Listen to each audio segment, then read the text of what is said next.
Guys कैसे हो आप लोग? होप कि सब लोग बढ़िया होंगे। तो गाइस अभी मैं ट्रेन में आ चुका हूँ और अभी हम लोग जा रहे हैं अमृतसर। गाइस अमृतसर से होके हम लोग जाने वाले हैं गाइस, वहाँ से कश्मीर जाने वाले, जम्मू एंड कश्मीर। तो आज हम लोग का ब्लॉग आप लोग देख सकते हो।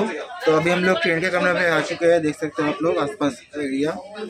तो हाँ, ब्लॉग अभी से स्टार्ट होने वाला है पूरा। आप लोग ब्लॉग को एंजॉय करते रहो, लास्ट तक क्या क्या क्या सब आपको देखने को मिलेगा। तो हाँ, तो वही, तो आप लोग वीडियो को एंजॉय करते रहो। तो अभी हम लोग ट्रेन के यहाँ पर आ चुके हैं, तो आप लोग ये देख ही सकते हो। तो ब्लॉग को कंटिन्यू करते गाइस। ये हम लोग का ट्रेन का कमरा यहाँ पर देख सकते हो।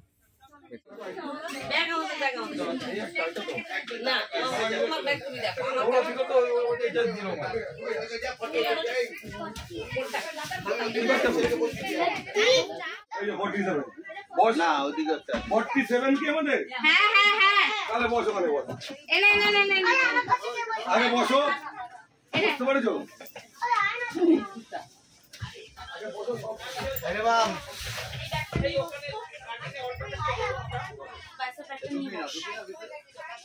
তারপরে